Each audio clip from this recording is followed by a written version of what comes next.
welcome. Just before the closing of the day, before we hit the bars or something like that, or we hit the payment arena. So we're going to talk about people that are or perceived to be underserved, whatever that might be. We will probably mainly focus on economically underserved people.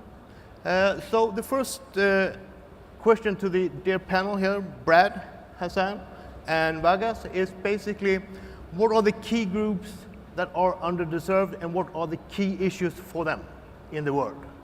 And they do represent most part of the world, or this part of the world at least. Brad, please. Well, shall I kick off? So our customers are predominantly middle class. They're university educated.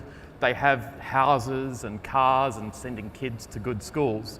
And this is the thing that people don't talk about when they look at what's underserved. They seem to think that it's primarily poor people. Well, in fact, in a lot of countries, banks are not interested in serving this market. And that means that it actually affects a much broader base of the economy than you might first think. Okay, thank you very much. Hasan?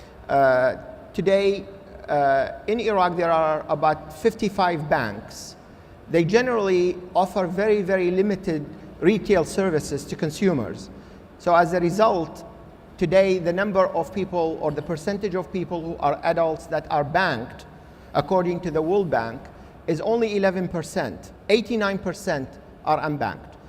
The fundamental reason why they are unbanked is because services are not offered to them, or services that are offered to them are inaccessible. The cost of access is high. The cost of creating the account with the bank is too high. The services offered by the bank are almost irrelevant to their specific needs.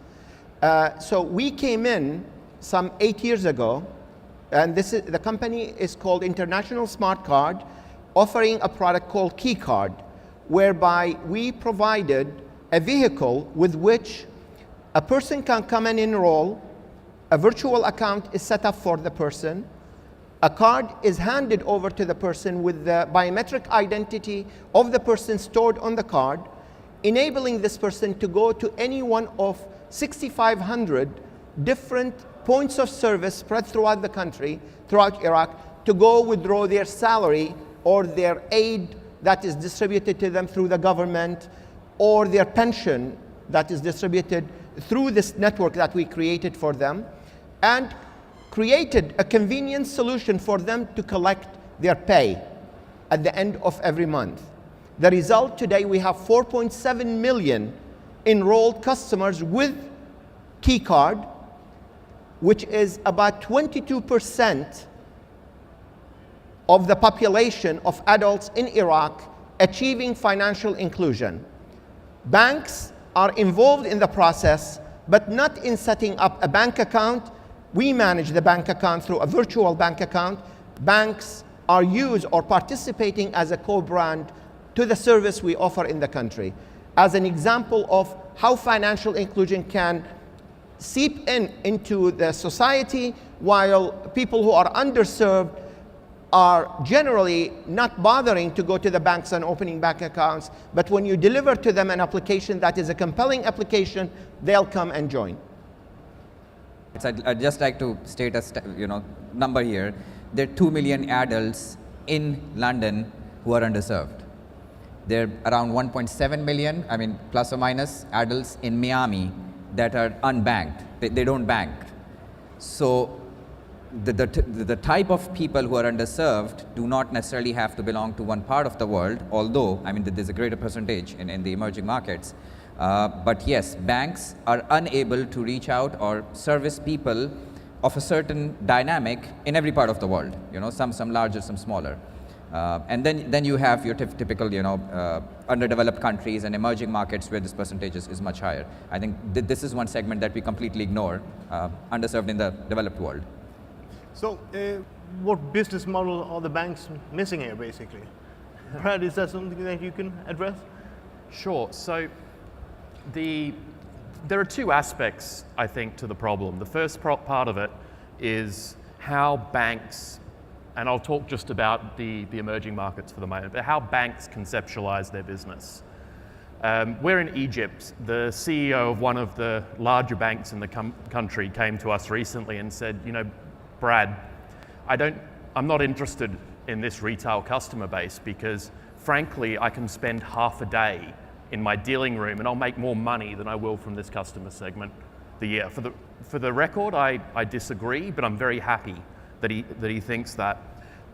Banks in these markets are focused on primarily corporate lending, and the reality is that's where their interest is because that's where the easiest money is to be made, and that's what their distribution model lends themselves particularly. You can imagine, as I said earlier, 3% of adults receive their salary into a bank account in Egypt. You could imagine what it would mean for the branch network if the other 97% of 90 million people suddenly descended on their branches.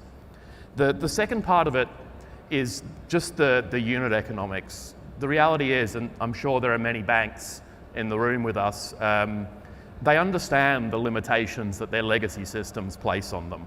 They can't deploy product as quickly, they can't test and iterate as quickly, and they can't onboard a customer as quickly and as efficiently. They have to rekey paper forms from one system to the next.